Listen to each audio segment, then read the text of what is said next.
हमारा पर्यावरण क्या है? हमारा पर्यावरण। हम पर्यावरण शब्द से परिचित है। इस शब्द का प्रयोग टेलीविज़न, समाचार पत्र में तथा हमारे आसपास के लोगों द्वारा प्राय मतलब अधिकतर यानी कि किया जाता है, सामान्यतः किया जाता है।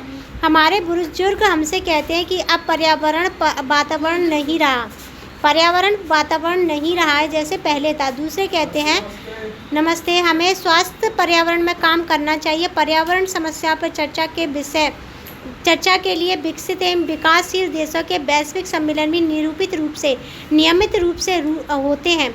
इस अध्याय में हम चर्चा करेंगे कि विभिन्न कारक पर्यावरण में किस प्रकार अन्योन्यन का मतलब होता है अन्य क्रियाओं में सम्मिलित होना तथा हम पर्यावरण पर क्या प्रभाव डालते हैं। पारितंत्र, इसके घटक और इसके संगठक देखेंगे। संगठन का मतलब होता है मिलके बनना। क्या होता है? मिलके बनना। सभी जीव जैसे कि पौधे, जंतु, सूक्ष्मजीव एवं मानव तथा भौतिक कारकों में परस्पर अन्योन्य क्रिया होती है तथा प्रकृति में संतुलन बनाए रखते हैं। किसी क्षेत्र के सभी जीव तथा वातावरण के अजैव कारक संयुक्त रूप से परितंत्र बनाते हैं। अतः एक परितंत्र में सभी जीवों के जैव घटक तथा अजैविक घटक होते हैं। भौतिक कारक जैसे कि ताप, वर्षा, वायु, मृदा, खनिज इत्यादि वो अजैविक घटक है। उदाहरण के लिए यदि आप बगीचे में जाए तो आपको विभिन्न पौधे जैसे घास, वृक्ष और गुलाब, चमेली, सूर्यमुखी जैसे फूल वाले बनावटी पौधे तथा मेढक, कीट एवं पक्षी जैसे जंतु दिखाई देंगे। यह सभी सजीव परस्पर अन्योन्य क्रिया करते हैं। अन्योन्य क्रिया का मतलब होता है एक क्रिया के अलावा और क्रिया करना। इनकी वृद्धि, जन्म, अन्य क्रियाकलाप परितंत्र के अजैविक घटक द्वारा प्रभावित होते हैं। अतः यह बगीचा एक परितंत्र है। वन, तालाब तथा झील परितंत्र के अन्य प्रकार या प्राकृतिक परितंत्र। परितंत्र का मतलब होता है हमारे चारों ओर का घेरा जिसमें जीव जंतु रहते हैं।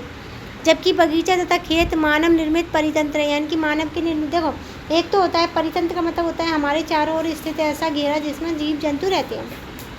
एक होता है प्राकृतिक में जैसे तालाब, और एक होता है मानव निर्मित जैसे खेत। ठीक है, हम पिछली कक्षा में पढ़ चुके हैं कि जीवन निर्माण के आधार पर जीवों को उत्पादक, उपभोक्ता एवं अपघटक वर्गों में बांटा गया। आइए स्मरण करने का प्रयास करें जो हमने क्या है स्वनिर्माण परितंत्र स्वयं बनाया है। कौन से जीव सूर्य के प्रकाश एवं क्लोरोफिल की उपस्थिति में अकार्बनिक पदार्थ क्या होते हैं? ऐसे पदार्थ जिसमें कार्बन नहीं होता। ठीक है, कार्बनिक पदार्थ जिसमें कार्बन होता है जैसे शर्करा, मड का निर्माण करते हैं, यानी कि कुल मिलाकर के ग्लूकोज या फल बनाते हैं। क्या बनाते हैं? फल।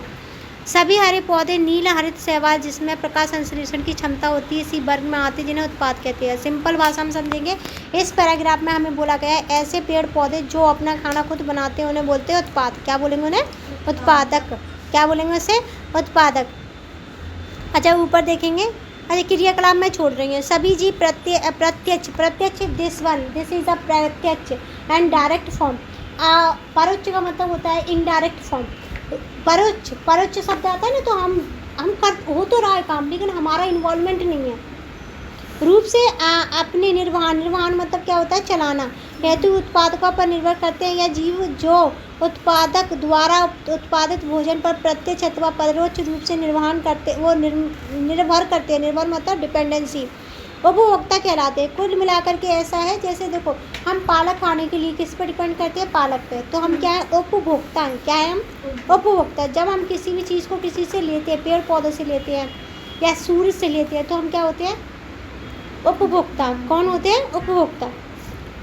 शाकाहारी, मांसाहारी, सर्वाहारी। शाकाहारी पता है जो केवल साग खाते हैं, साग सब्जी। ठीक है, और मांसाहारी जो मांस खाते हैं, सर्वाहारी जो दोनों चीज़ें खाते हैं। और परजीवी ऐसे जीव होते हैं, परजीवी सुन लेना क्योंकि ये पूछा जाता है। ठीक है, परजीवी ऐसे होते हैं जो खुद कुछ नहीं करते, दूसरों पर निर्भर रहते हैं, दूसरों का खाना पानी खा जाते हैं, छीन के खाते हो। एग्जाम्पल अमरविल। क्या इनमें से प्रत्येक प्रकार के वर्ग के उदाहरण बता सकते हो? ऐसी स्थिति की कल्पना कीजिए जब आप जल जीवशाला को साफ करना छोड़ दें। तब कुछ मछलियाँ पौधे उसमें मर भी गए। क्या आपने कभी यह सोचा कि क्या होगा जब एक जीव मरता है? जीवाणु और कवक जैसे सूक्ष्म जीव मृत जैव का मतलब क्या होता है? मृत जैव का मतलब क्या होता है? मरे हुए जीवों का अवशेष।